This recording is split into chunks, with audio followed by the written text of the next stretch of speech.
អាចបាត់រឿងថៃនៅក្នុងប្រទេសកម្ពុជាយើងលែងឲ្យចាក់បញ្ចាំងនិង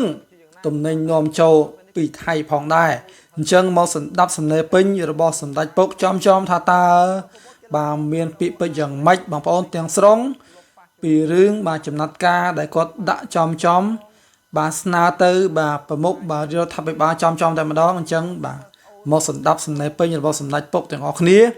កន្លងមកក្រមជលនិយមថៃដោយមានការគ្រប់គ្រងពីពួកយោធា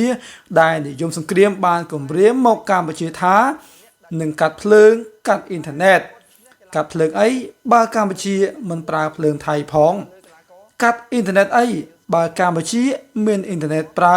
គ្រប់គ្រាន់ហើយនោះ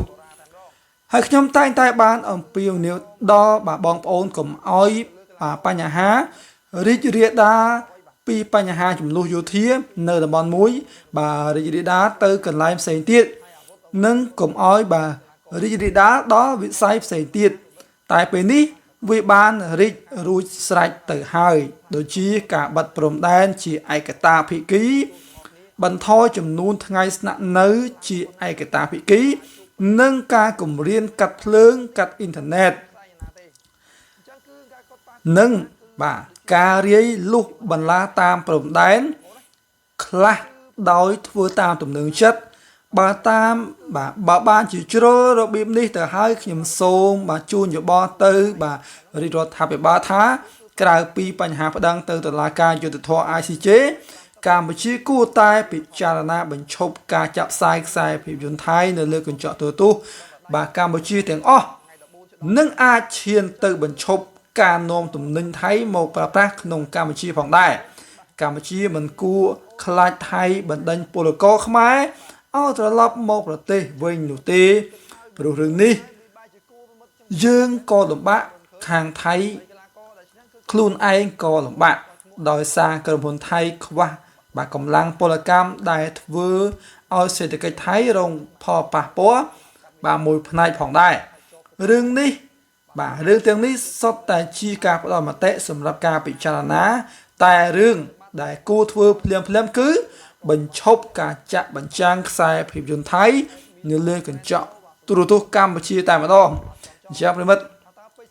បងប្អូនដែលតាមដានរឿងថៃបាទឥឡូវមកសម្ដាប់បាទសម្ដេចបានបង្ហោះចំអញ្ចឹងនឹងត្រូវបិទរឿងថៃបងប្អូនទាំងអស់គ្នាបាទគឺអ្វីដែលគួរធ្វើមុនគេគឺនឹងបិទរឿងថៃភ្លាមតែម្ដងហើយអ្វីដែលគួរពិចារណានោះគឺនឹងអាចឈានទៅបញ្ឈប់ការនាំទំនិញថៃមកប្រើក្នុងកម្ពុជាផងដែរអញ្ចឹងសំណេរក្តោបសេចក្តីរបស់សម្ដេចពុកគឺដែលយើងស្ដាប់មើលគឺមានដើមហេតុចុងហេតុច្បាស់លាស់ល្អបងប្អូនណាបាទតាំងពីគេរាយបលាលុះបងប្អូនប្រហែលជាបាទឃើញការបង្ហោះដូចជាព្រឹកមិញបងប្អូនគេរាយបលាលុះជាឯកតាភិគីដែលរាយមកគឺបាទគេថាតាមទំនឹងចិត្តបងប្អូនណាវាជារឿងមួយដែលគួរឲ្យបាទយើងមិនអាចនៅស្ងៀមបងប្អូនបាទសូម្បីតែសំណេរសម្ដេចពុកក៏បានដាក់ដែរបាទការរាយបន្លាលុះតាមច្រកព្រំដែន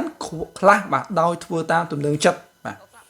ហើយគាត់បន្ថែមថាបើបានជាជ្រុលបាទរបៀបនេះទៅហើយខ្ញុំសូមបាទផ្ដល់យោបល់ទៅបាទប្រមុខរដ្ឋាភិបាល